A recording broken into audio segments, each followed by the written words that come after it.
हम तो बोलेंगे रामदास पार्टी को देना चाहिए। हाँ, क्यों देना चाहिए? क्योंकि वो सच्चा है। सच्चा है। कौन काम किया है इस क्षेत्र में? क्षेत्र में तो ये किया है आपका रामदास सोरेन। रामदास सोरेन। वैसे तो हम लोग का रामदास सोरेन जी था, बहुत सारा काम किया है एमएलए रहते हुए। अभी जो आएगा देखा जाएगा। कांटे का टक्कर होगा, क्योंकि बाबूलाल दा को यदि देंगे तो उसका जो पिताजी है या उसका भी जो प्रभाव है, लोग नया चेहरा भी तो देखना चाहेंगे। ये गढ़ रहा है जेएमएम का, तो इस बार हो सकता है कि बीजेपी को लाया जाए, तो इस प्रकार से भी लोग थोड़ा मतलब कन्वर्ट हो सकते हैं। तो जयराम महतो के पार्टी भी जेएलके भी जो मतलब यहाँ पार्टी में खड़े हैं और वो भी लड़ेंगे इस चुनाव को, तो आपको क्या लगता है कि उसमें क्या हो सकता है? उसमें अगर कुछ वोट काटेंगे या फिर किस तरीके? देखिए, उसका यदि जेएलके का बोले तो उसका प्रभाव यदि वोट काटेंगे तो वो बीजेपी का ही वोट काटेंगे। नमस्कार, मैं ओम कुंडू, आप देख रहे हैं सोशल संवाद और इस वक्त मेरी मौजूदगी है घाटशिला विधानसभा क्षेत्र के अंतर्गत गानुडी में, जहां इलेक्शन कमीशन ने उपचुनाव घोषित कर दिए हैं। आज हम आए हुए हैं, लोगों से जानते हैं उन लोगों का क्या कहना है, किस प्रकार से वो लोग देख रहे हैं इस उपचुनाव को, क्योंकि ये सबसे महत्वपूर्ण उपचुनाव है। तो हम देखते हैं, जानते हैं और बने रहिए हमारे साथ, मेरे साथ सहयोगी पर्सन शशि मिश्रा के साथ। चलिए मैं आपको दिखाता हूँ, आइए। सर, उपचुनाव होने वाले हैं, क्या कहना चाहते हैं? क्या करना बोलिए? किसको देखना चाहते हैं आप नेता के तौर पे? जो बढ़िया रहेगा उसी को देखेंगे। अच्छा, कौन बढ़िया है आपके नजर में? हम ये तो नहीं बता सकते। अच्छा, कौन काम किया है इस क्षेत्र में? क्षेत्र में तो ये किया है आपका रामदास सोरेन। रामदास सोरेन। अच्छा, तो फिर आपको क्या लगता है कि उनके जो पुत्र है यानी सोमेश सोरेन वो काम करेंगे, किस तरीके से करेंगे? तो बताएंगे हम लोग, अच्छा, करने के बाद ना मालूम होगा। तो सब बताइए, अब अच्छा काम किया तो अभी अच्छा ही काम करेगा ना। तो देखा जब आगे क्या होगा, किसको बताएं। क्या कहना चाहते हैं? उपचुनाव जो होने वाले हैं, हाँ। आप तो युवा हैं, आप तो देखेंगे कि किसको देना चाहिए, किसको देना नहीं चाहिए, तो क्या कहना चाहते हैं बताइए? हम तो बोलेंगे रामदास पार्टी को देना चाहिए। हाँ, क्यों देना चाहिए? क्योंकि वो सच्चा है। सच्चा है। मतलब क्या काम किया है, क्या नहीं, बताइए। बहुत अच्छा, गरीब लोगों के लिए बहुत बढ़िया किया हाँ है। हाँ हाँ हाँ वो हर चीज अच्छा करता है। आज तो खुदा जाने वो नहीं है, हाँ।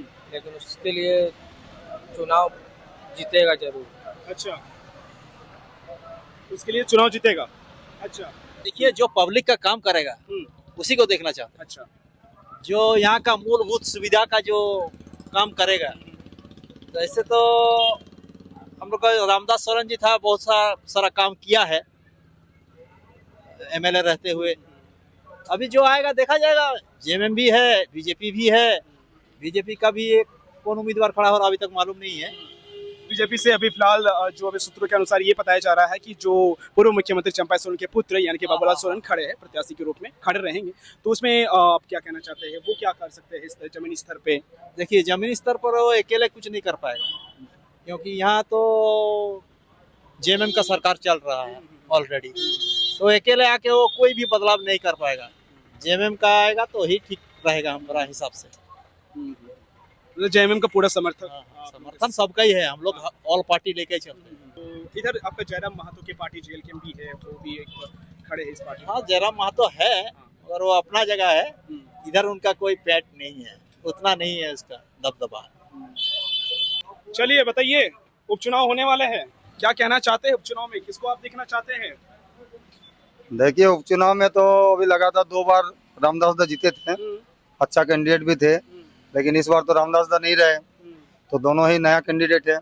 शायद मेरे को लग रहा है बाबूलाल सोरेन को इधर से दिया जाएगा, लग रहा है, अभी तक तो क्लियर नहीं हुआ है। और इधर से यदि सोमेश दा को दे तो दोनों ही नया होगा, ठीक है। तो कैंडिडेट देख के एक्चुअली वोट देंगे हम लोग, ठीक है। यहाँ पर तो सीट यदि देखे तो कांग्रेस और जेएमएम का ज्यादा रहा है। मोदी लहर में एक बार लक्ष्मण टुडू को मिला था, लेकिन बीजेपी का यहाँ पर उतना ज्यादा प्रभाव नहीं रहा है। लेकिन इस बार लग रहा है कि बीजेपी को भी कुछ हो सकता है, क्योंकि जो चंपैदा जो घूम रहे फील्ड में उसका बहुत असर पड़ेगा, क्योंकि चंपैदा जो है कद्दावर नेता है और जेएमएम से इसलिए वो उस समय हटे थे। उसका कहना था कि 3 महीना 4 महीना वोट था और उस समय उसको हटा दिया गया सीएम के ये से पद से, इसीलिए थोड़ा उसको मतलब गुस्सा था अपने मतलब शिबू सोरेन या पार्टी के ऊपर, इसलिए वो बीजेपी में घुस गए।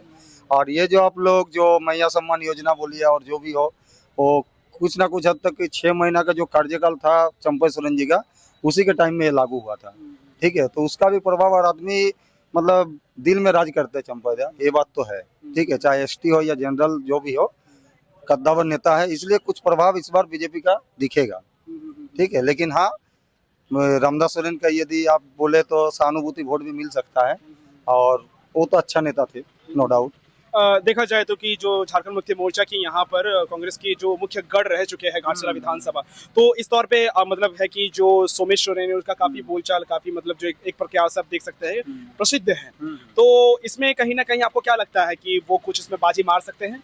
नहीं, बाजी तो नो डाउट मार सकते हैं, क्योंकि देखिए रामदास दा का एक तो अपना जो फील्ड है उसको तो उसका बेटा को प्रभाव मिलेगा, प्लस सहानुभूति वोट है, प्लस 3 नंबर देखे तो उसका शिक्षित भी है, तो आदमी भरोसा कर सकते हैं, ऐसा बात नहीं है। सोमेश सोरेन भी अच्छा कैंडिडेट है, ठीक है, लेकिन कांटे का टक्कर होगा, कांटे का टक्कर होगा, क्योंकि बाबूलाल दा को यदि देंगे तो उसका जो पिताजी है या उसका भी जो प्रभाव है, लोग नया चेहरा भी तो देखना चाहेंगे।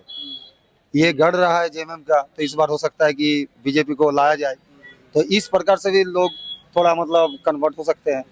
देखिए वोटर तो ही है, कोर वोटर कुछ है जो उसका भी वोट बैंक है और बीजेपी का भी वोट बैंक है, जेएमएम भी है, दोनों का। लेकिन कोर वोटर जो इधर उधर होता है वो सब वोटर ही, जो पिछड़ी जाति का होता है, ये सब वोटर ही मतलब तय करते हैं कौन जीतते कौन नहीं जीतते हैं। जयराम महातो के पार्टी भी जेएलके में भी जो मतलब यहाँ पार्टी में खड़े हैं और वो भी लड़ेंगे इस चुनाव को, तो आपको क्या लगता है कि उसमें क्या हो सकता है, उसमें अगर कुछ वोट काटेंगे या फिर किस तरीके? देखिए उसका यदि जेएलके का बोले तो उसका प्रभाव यदि वोट काटेंगे तो वो बीजेपी का ही वोट काटेंगे, ये दिक्कत होगा बीजेपी को, ये हम श्योर बोल सकते हैं, कैसे क्योंकि जीत नहीं सकते। उनका जेएलके का अभी तक उतना प्रभाव नहीं है कि जीत सकते हैं, जीतने का चांस नहीं है, लेकिन वोट काटेंगे तो बीजेपी का ही काटेंगे, उसमें फायदा जेएमएम को होगा।